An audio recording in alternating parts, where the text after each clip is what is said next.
Welcome, dear friend, and thank you for choosing to spend your time in this quiet sanctuary. The story that awaits you was crafted with a simple purpose: to offer a gentle respite, a soft place for your mind to rest, and to help guide you toward peaceful, restorative sleep.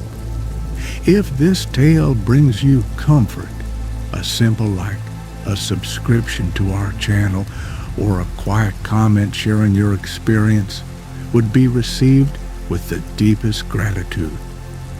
Tonight, we will be visiting the Atheneum of Gentle Rain, a place of profound and wondrous stillness.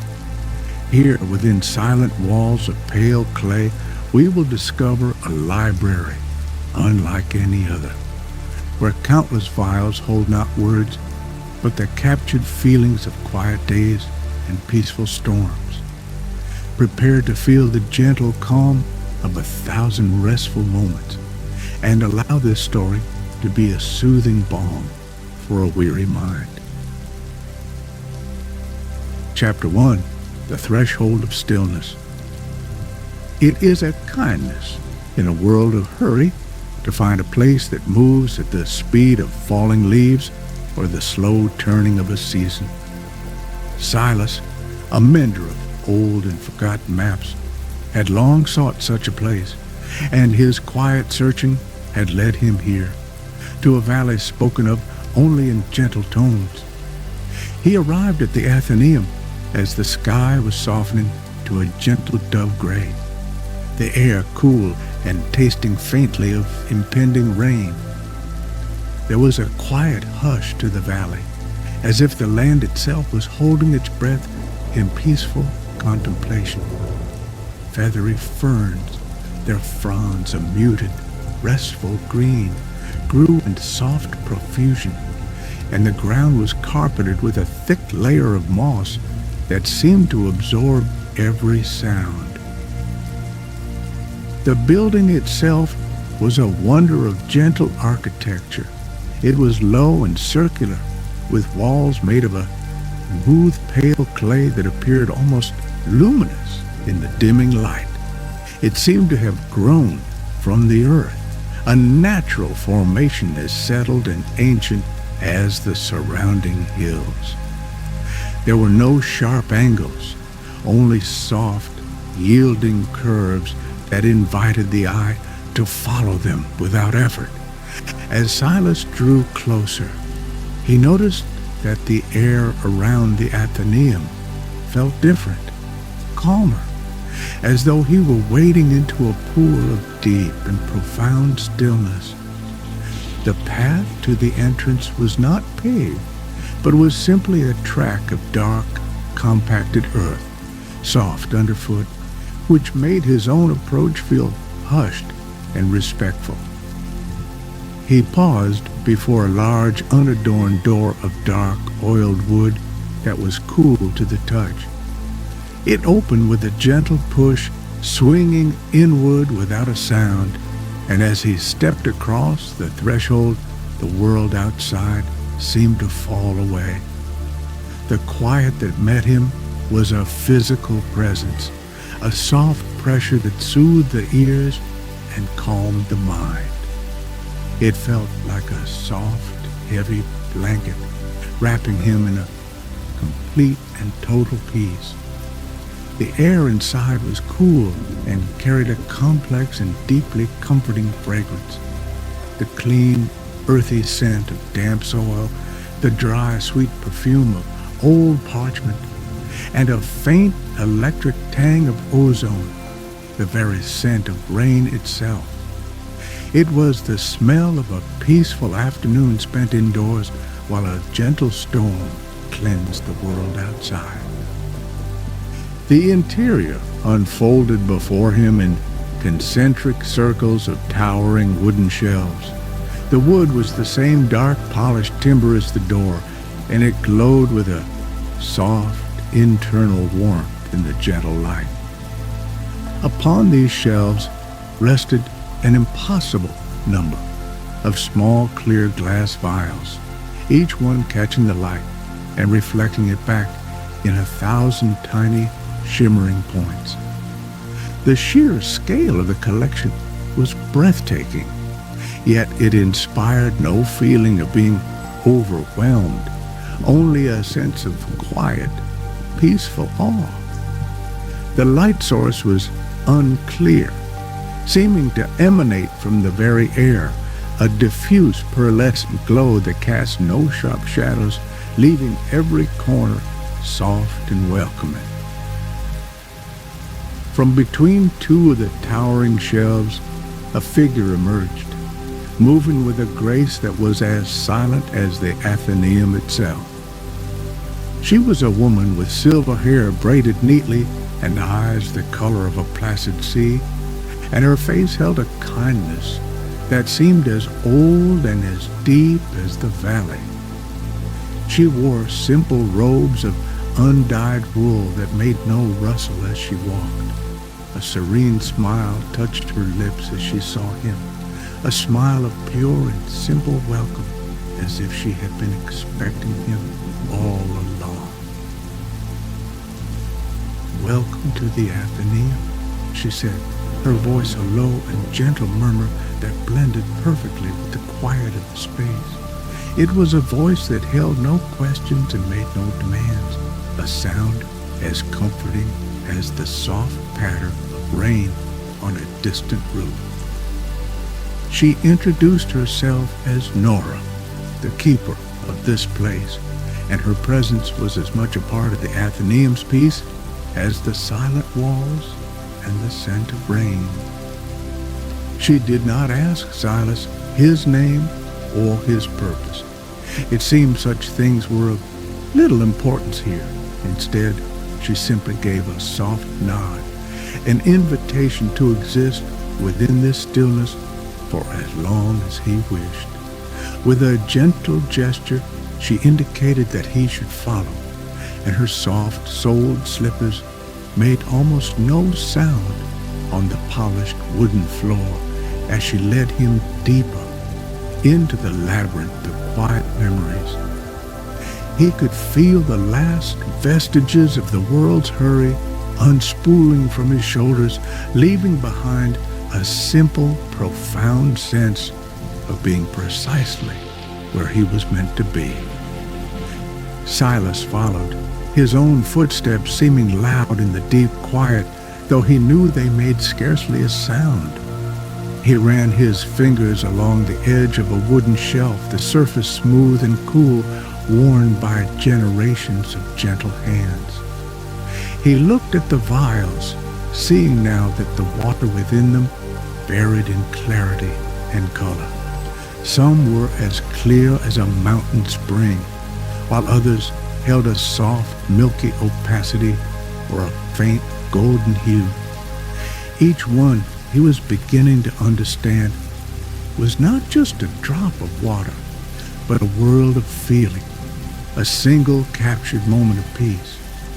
The thought settled in his mind, not with a jolt of surprise, but with a gentle certainty of a feather coming to rest. Chapter 2. The First Drop. Nora's kindness was a gentle, radiating thing, like the warmth from a well-tended hearth on a cool evening. It asked for nothing in return, simply existing as a comforting presence in the quiet halls. She led Silas not to the grand circular archives, but to a small secluded alcove he hadn't noticed before, tucked away between two towering shelves. Here, a single beam of the Atheneum's soft light fell upon a small pedestal of dark, polished wood, illuminating the fine layer of dust motes dancing in the still air. Upon the stand rested a single glass vial, simple and unadorned, containing one perfect, shimmering drop of water. The glass of the vial was cool and smooth in Silas's hand as Nora gently offered it to him. He held it up to the light, watching the single drop within catch the soft glow and refract it into a tiny spectrum of muted color.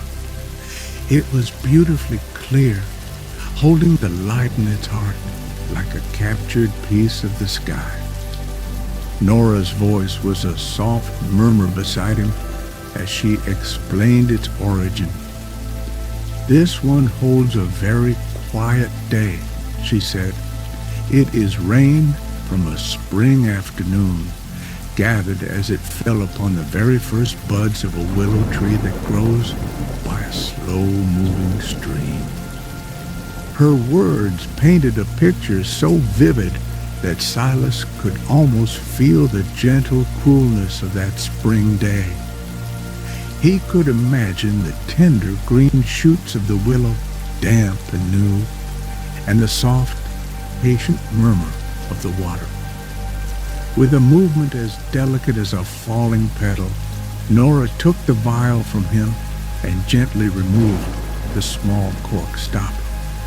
There was no pop, only a whisper of air, and then the atmosphere of the alcove began to change, subtly and wonderfully. A new scent bloomed in the air, weaving itself through the existing aromas of parchment and damp earth. It was the fragrance of fresh, wet bark, of new leaves unfurling, and the clean, mineral scent of a nearby stream. It was a smell of gentle, hopeful renewal, of life quietly and patiently awakening after a long rest. The fragrance was so delicate and yet so complete that Silas found himself closing his eyes, the better to immerse himself in the sensation, his other senses quieting in deference to this beautiful scent. It was more than just a scent, however. A distinct feeling began to settle over him, a sensory memory held within the single drop of rain. He felt a coolness on his skin, the ghost of a soft breeze that carried the chill of lingering winter while promising the warmth of the coming season. It was a feeling of profound peace, the kind that comes from watching something beautiful and natural unfold at its own unhurried pace. He could feel the stillness of that long-ago afternoon, the quiet contentment of the world simply being. Silas took a slow, deep breath, and it felt as though he were breathing in the very air of that spring day. The breath filled his lungs with the clean, fresh scent, and as he exhaled, he felt a tension he had carried in his shoulders for years simply dissolve. It was a release so gentle he had not even been aware of the burden until it was gone. His whole body felt lighter, his mind clearer, as if a fine layer of dust had been gently washed away by that single remembered drop of rain. He opened his eyes and looked at Nora. Her serene smile was still there, her eyes full of a deep and patient understanding. She knew what he had just experienced, for she had lived her life among these quiet miracles.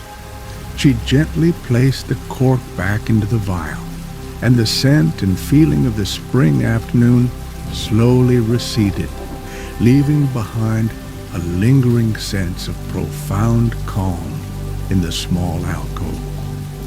The air returned to its familiar scent of the Atheneum, yet something within Silas had shifted. He looked down at his own hands, turning them over as if seeing them for the first time. They felt different, more settled. The quiet of the Atheneum was no longer just around him. A small piece of it had found its way inside him. He understood now that this place was more than a collection, more than a library. It was a sanctuary where peace was not just remembered, but could be felt, breathed, and absorbed, drop by gentle drop. The thought brought a quiet smile to his own lips, a simple reflection of the deep contentment that was beginning to blossom within him. Chapter 3. The Memory of a Summer Storm. In the days that followed, Silas was given the gentle freedom of the Atheneum. He would wander its circular silent halls, his soft-soled shoes making no more than a whisper on the dark wood floors. He was drawn by a quiet and persistent curiosity to a central chamber he had not yet entered. This room was vast and perfectly round, its ceiling a high dome of the same lumen glass that provided the building's soft light. Here, the endless shelves were arranged differently. Small, carefully lettered placards denoted not dates or locations, but the feelings the vials contained: contentment, stillness, pensive afternoons, and quiet joy. He drifted along the curved aisles, his fingers ghosting over the smooth, cool surfaces of the vials. He felt a profound sense of reverence for the care that had been taken here, for the deep understanding that had guided the classification of each captured moment. It was a library of emotions, a cartography of tranquility. To think that a feeling as fleeting as the contentment of a sunny morning could be held, preserved, and shared was a gentle magic that filled him with a sense of quiet wonder. He paused at a section labeled Peaceful Release, his gaze falling upon a vial containing water of a particularly deep, clear blue. As if sensing his presence, Nora appeared at his side, her movements as fluid and silent as pouring water. She saw where his attention had settled and gave a soft, knowing nod. "That is a special one," she murmured, her voice a comforting hum in the stillness. "It holds the end of a warm summer storm, just as the sun began to break through the clouds." Her words alone were enough to evoke a sense of warmth and cleansing. With a gentle hand, she took the vial from the shelf, its cool weight settling into her palm. She led him to a small sitting area in the center of the chamber, furnished with two simple, comfortable chairs. As she uncorked the vial, the transformation of the air was more pronounced than before. A rich, powerful scent rolled out into the room, the smell of a world drenched and renewed. It was the deep, loamy fragrance of turned earth, the sweet perfume of thirsty flowers, and the sharp, clean scent of ozone left in the wake of thunder. The aroma was so thick and present he could almost taste it, a flavor of clean air and deep contentment. The feeling that accompanied it was one of utter tranquility. Silas could sense the heavy humidity of the preceding storm giving way to a refreshing coolness. He felt the impression of warmth on his skin, the gentle caress of the sun's first rays finding their way through the dispersing clouds. The memory held a sound, too, a very distant and low rumble of thunder, a gentle murmur as the storm said its farewells, moving on to other lands. It was a sound of conclusion, of a great tension having passed, leaving only a profound and settled calm in its place. He closed his eyes, sinking deeper into the comfortable chair and letting the memory wash over him. It felt like stepping out into a clean world, every leaf and blade of grass shimmering with droplets, the air scrubbed clean of all dust and worry. The sensation of release was palpable, as if the storm had washed away not just the heat of the day, but a layer of weariness from his own spirit. His breathing was slow and even, his body feeling pleasantly heavy and deeply relaxed in the chair. He could hear the soft sounds of Nora preparing tea nearby, the gentle clink of a ceramic cup against a saucer, the quiet pour of hot water. The sounds wove themselves seamlessly into the memory of the storm, becoming part of its gentle tapestry. When he opened his eyes, she was holding out a steaming cup to him, its fragrant steam mingling with the scent of the rain-washed world. The tea was a simple herbal blend, warm and soothing. Sipping the tea, Silas felt the warmth spread through him, a perfect complement to the peaceful atmosphere filling the chamber. The memory of the storm did not fade abruptly, but lingered like a gentle echo, its sense of clean, quiet relief settling deep within him. He looked around the vast, circular room, at the thousands of captured moments resting on their shelves, and felt an overwhelming sense of gratitude for this place, this quiet harbor of peace, and for the gentle soul who tended to its silent, wondrous magic. Chapter 4. The Unbroken Surface.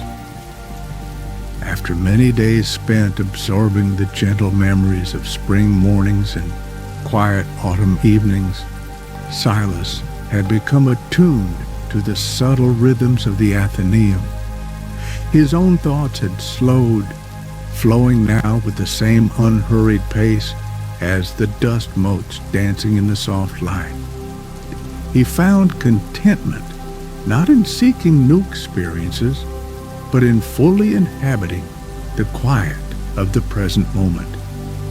One afternoon, as a soft, real rain began to patter almost inaudibly against the lumen glass ceiling, Nora approached him with a small velvet-lined box in her hands.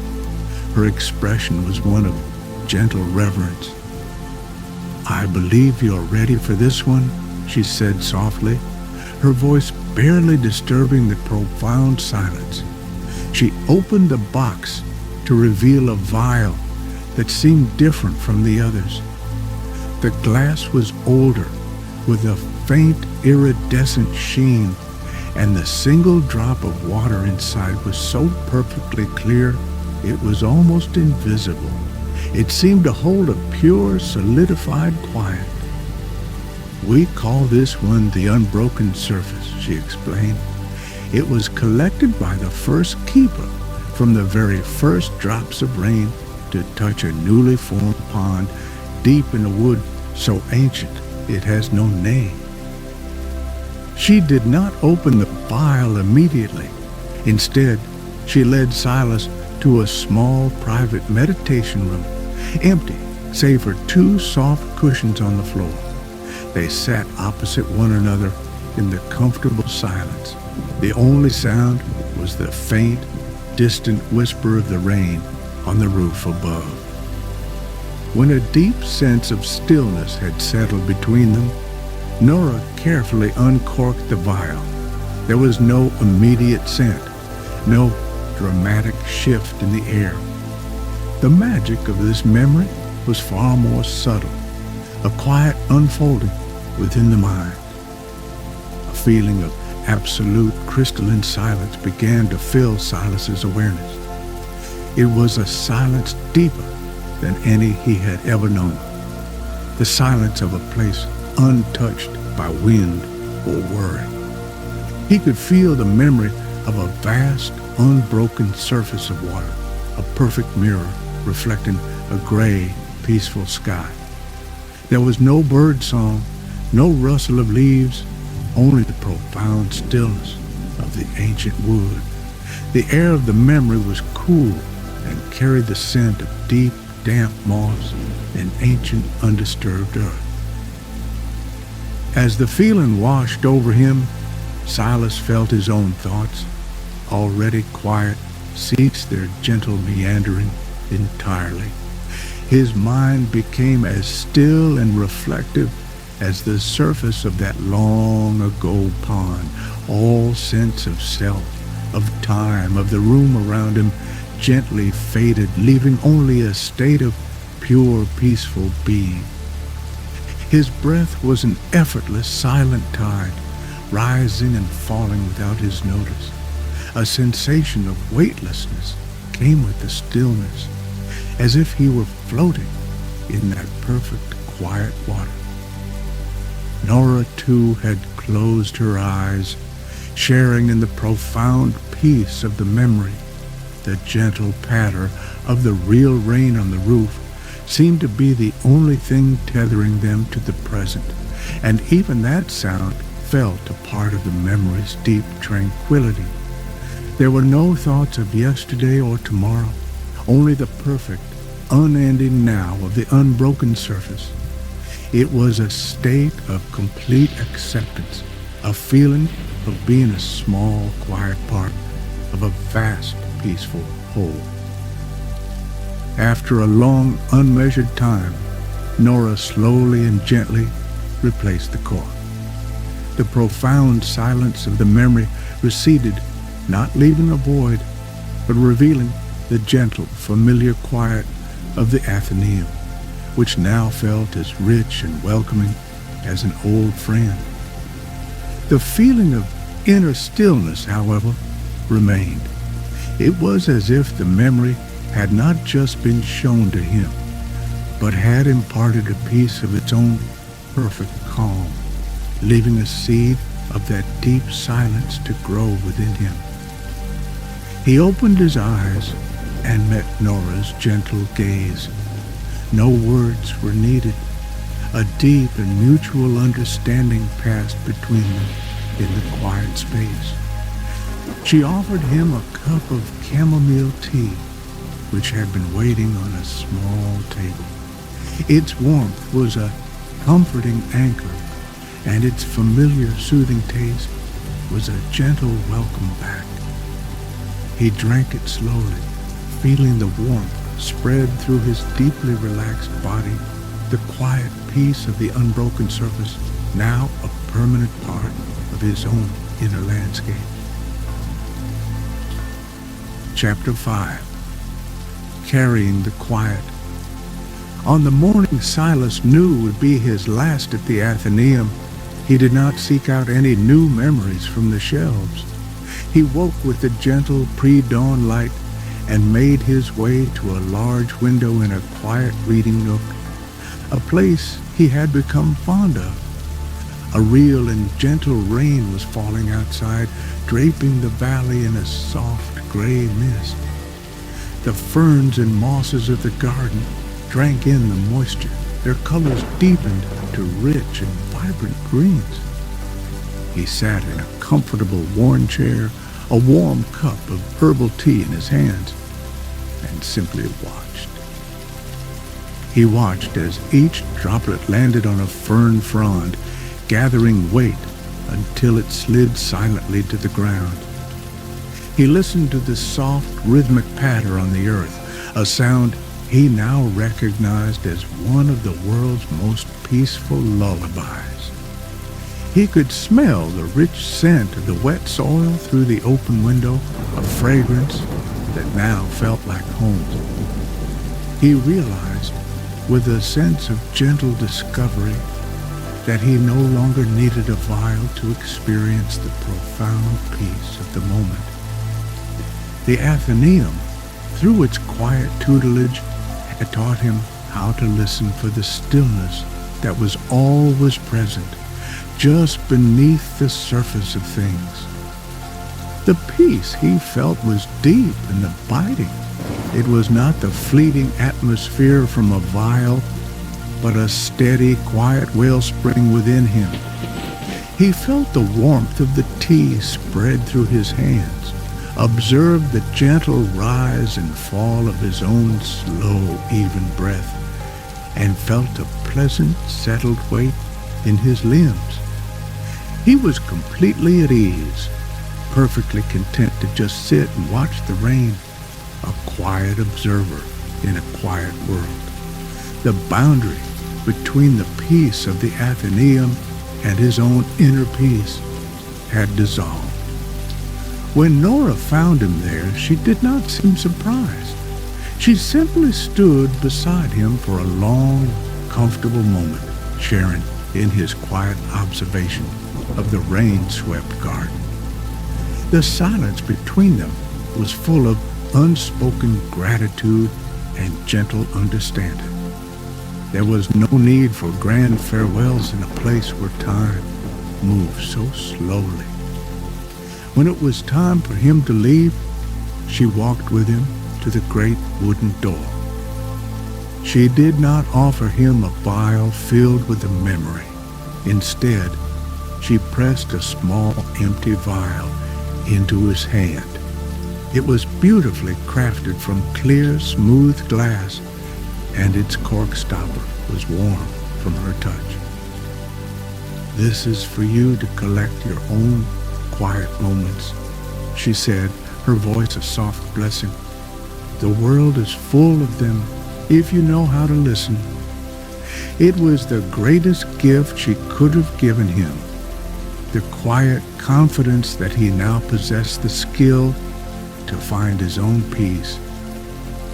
Silas stepped across the threshold back into the cool, damp air of the valley. The profound quiet of the Atheneum did not leave him as the door swung silently closed. It resonated within him, a gentle, humming stillness that he knew he would never lose. The rain had softened to a fine mist, and as he walked the soft, dark path out of the valley, he felt a single drop of mist land on his cheek. He smiled, a simple, contented expression. He was carrying the quiet with him. He left the Atheneum not with a collection of trinkets or souvenirs, but with a piece of its tranquility woven into the very fabric of his being. The world outside the valley seemed less loud, its colors softer, its pace more gentle, or perhaps the world was the same, and it was he who had changed. He had learned the language of the gentle rain, and he knew with a deep and joyful certainty that he would be able to hear its peaceful whispers wherever he went. The path ahead was simply another quiet place to be.